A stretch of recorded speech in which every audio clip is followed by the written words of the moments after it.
Baghdad ਦੇ ਇੱਕ ਰਾਜ ਵਿੱਚ ਪੀਰ ਦਸਤਗੀਰ ਦਾ ਮਹਿਲ ਸੀ।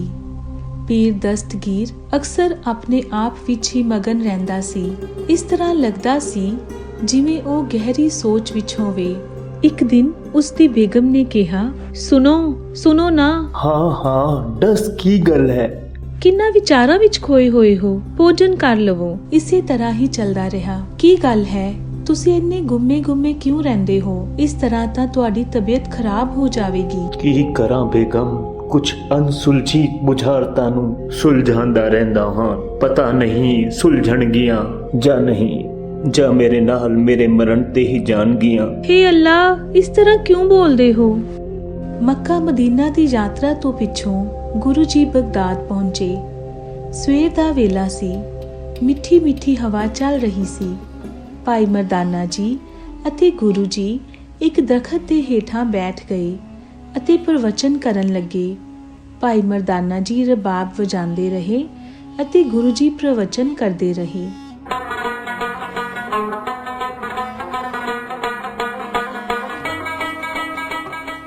ਗੁਰੂ ਜੀ ਨੇ ਕਿਹਾ ਕਿ ਸਾਰੇ ਧਰਮਾਂ ਵਿੱਚੋਂ ਇਨਸਾਨੀਅਤ ਦਾ ਧਰਮ ਹੀ ਸਭ ਤੋਂ ਉੱਚਾ ਹੈ।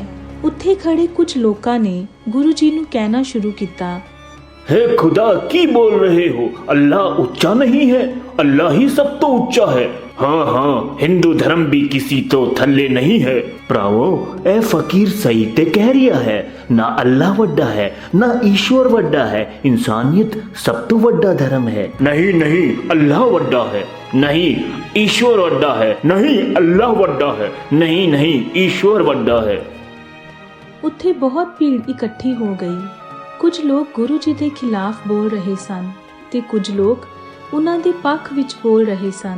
ਪੀਰ ਦਸਤਗੀਰ ਦੇ ਸਿਪਾਹੀ ਗੁਰੂ ਜੀ ਅਤੇ ਭਾਈ ਮਰਦਾਨਾ ਜੀ ਨੂੰ ਪੀਰ ਦਸਤਗੀਰ ਦੇ ਦਰਬਾਰ ਵਿੱਚ ਲੈ ਗਏ। ਸਿਪਾਹੀ ਨੇ ਕਿਹਾ, ਪੀਰ ਜੀ, ਇਹਨਾਂ ਦਾ ਸਾਥੀ ਰਿਬਾਬ ਵਜਾ ਰਿਹਾ ਹੈ। ਇਹ ਹਿੰਦੂ ਅਤੇ ਮੁਸਲਮਾਨਾਂ ਵਿੱਚ ਲੜਾਈ ਪਾਉਣ ਦੀ ਕੋਸ਼ਿਸ਼ ਕਰ ਰਹੇ ਹਨ। ਉਹ ਫਕੀਰ, ਤੂੰ ਬਗਦਾਦ ਦੀ ਧਰਤੀ ਤੇ ਸੰਗੀਤ ਵਜਾ ਰਿਹਾ ਹੈ। ਤੈਨੂੰ ਨਹੀਂ ਪਤਾ ਸ਼ਰੀਅਤ ਵਿੱਚ ਕਿਸੇ ਵੀ ਤਰ੍ਹਾਂ ਦਾ ਯੰਤਰ ਵਜਾਣਾ ਹਰਾਮ ਹੈ। ਇਹ ਇਸਲਾਮਿਕ ਦੇਸ਼ਾਂ ਵਿੱਚ ਵਰਜਿਤ ਹੈ। ਕਿਉਂ ਆਏ ਹੋ? ਕਿਹੜੇ ਧਰਮ ਦੇ ਹੋ ਜੋ ਤੁਹਾਨੂੰ ਇਹ ਵੀ ਨਹੀਂ ਪਤਾ? ਸੰਗੀਤ ਤਾਂ ਆਤਮਾ ਅਤੇ ਪਰਮਾਤਮਾ ਨੂੰ ਇੱਕ ਕਰ ਦਿੰਦਾ ਹੈ। ਸਭ ਤੋਂ ਵੱਡਾ ਸੰਗੀਤਕਾਰ ਤਾਂ ਉਹ ਇੱਕ ਓਂਕਾਰ ਹੈ ਜਿਸ ਨੂੰ ਤੁਸੀਂ ਅੱਲਾ ਕਹਿੰਦੇ ਹੋ। ਕੀ ਗੱਲ ਕਰ ਰਹੇ ਹੋ? ਅੱਲਾ ਸੰਗੀਤਕਾਰ ਕਿਵੇਂ ਹੋ ਸਕਦਾ ਹੈ? ਜਦੋਂ ਨਦੀਆਂ ਵਹਿੰਦੀਆਂ ਹਨ ਕਿ ਉਹ ਆਵਾਜ਼ ਮਨ ਨੂੰ ਨਹੀਂ ਪਾਉਂਦੀ। ਸੁਹਾਵਣੀ ਹਵਾ ਚੱਲਦੀ ਹੈ ਤਾਂ ਕਿ ਉਹ ਆਤਮਾ ਨੂੰ ਸ਼ਾਂਤੀ ਨਹੀਂ ਦਿੰਦੀ। ਸੰਗੀਤ ਤਾਂ ਇਨਸਾਨ ਦੇ ਜੀਵਨ ਦਾ ਇੱਕ ਅਹਿਮ ਅੰਗ ਹੈ। ਜਦੋਂ ਇਸ ਪਰਮ ਪਿਤਾ ਪਰਮੇਸ਼ਵਰ ਨੇ ਸਾਨੂੰ ਇੰਨੇ ਸਾਰੇ ਸੰਗੀਤ ਦਿੱਤੇ ਹਨ ਤਾਂ ਉਸ ਪਰਮ ਪਿਤਾ ਪਰਮੇਸ਼ਵਰ ਲਈ ਸੰਗੀਤ ਵਜਾਣਾ ਗਲਤ ਕਿਵੇਂ ਹੋ ਸਕਦਾ ਹੈ? ਗੱਲਾਂ ਤਾਂ ਬਹੁਤ ਵੱਡੀਆਂ ਕਰਦਾ ਹੈ। आज जिस अपराध ਲਈ तू ਇੱਥੇ ਆਇਆ ਹੈ, ਜਾਂ तो ਤੈਨੂੰ ਸਜ਼ਾ ਮਿਲੇਗੀ ਜਾਂ ਇਨਾਮ। ਕੁਝ ਸਾਲਾਂ ਤੋਂ ਮੇਰੀ ਜ਼ਿੰਦਗੀ ਇੱਕ ਅਜੀਬ ਕਸ਼ਮਕਸ਼ ਵਿੱਚ ਬਤੀਤ ਰਹੀ ਹੈ। ਮੇਰੇ ਦਿਮਾਗ ਵਿੱਚ ਚੱਲ ਰਹੇ ਪ੍ਰਸ਼ਨ ਮੈਨੂੰ ਸੌਣ ਨਹੀਂ ਦਿੰਦੇ।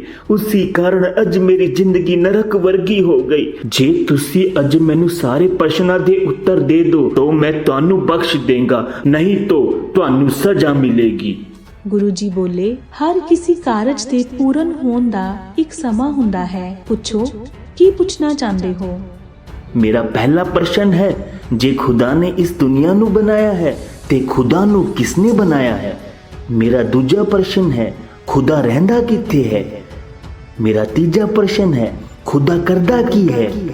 ਗੁਰੂ ਜੀ ਬੋਲੇ, ਤੁਹਾਡੇ ਪ੍ਰਸ਼ਨਾਂ ਦਾ ਉੱਤਰ ਸਿਰਫ ਤੁਹਾਡੇ ਲਈ ਨਹੀਂ ਬਲਕਿ ਪੂਰੀ ਮਾਨਵ ਜਾਤੀ ਦੇ ਲਈ ਜ਼ਰੂਰੀ ਹੈ। ਮੈਨੂੰ ਪਤਾ ਹੈ ਕਿ ਤੁਸੀਂ ਇੱਥੋਂ ਦੇ ਅਧਿਆਤਮਕ ਗੁਰੂ ਹੋ।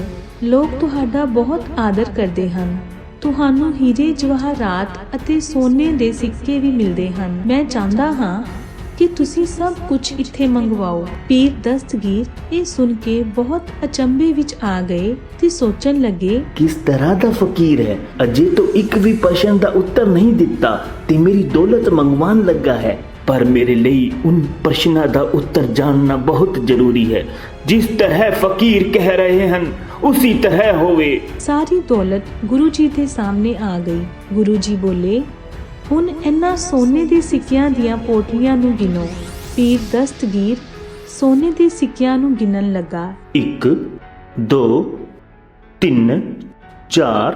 ਬਸ ਇੱਥੇ ਰੁਕ ਜਾਓ, ਤੁਹਾਨੂੰ ਸਹੀ ਗਿਣਤੀ ਨਹੀਂ ਆਉਂਦੀ, ਫਿਰ ਤੋਂ ਗਿਣੋ।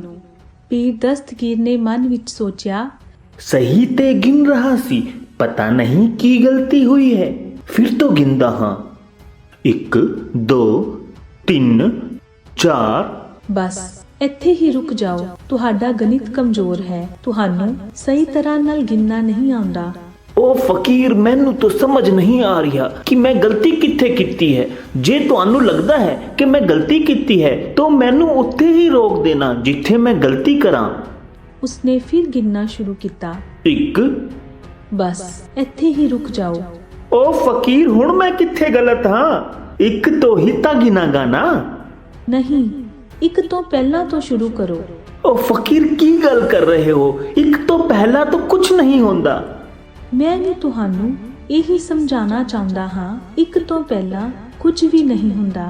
ਇੱਕ ਓੰਕਾਰ, 1 ਤੋਂ ਪਹਿਲਾਂ ਕੁਝ ਨਹੀਂ ਹੈ। ਸਾਨੂੰ ਬਣਾਉਣ ਵਾਲਾ ਇੱਕ ਹੈ, ਧਰਤੀ ਚਲਾਉਣ ਵਾਲਾ ਇੱਕ ਹੈ ਤੇ ਮਿਟਾਉਣ ਵਾਲਾ ਵੀ ਇੱਕ ਹੈ।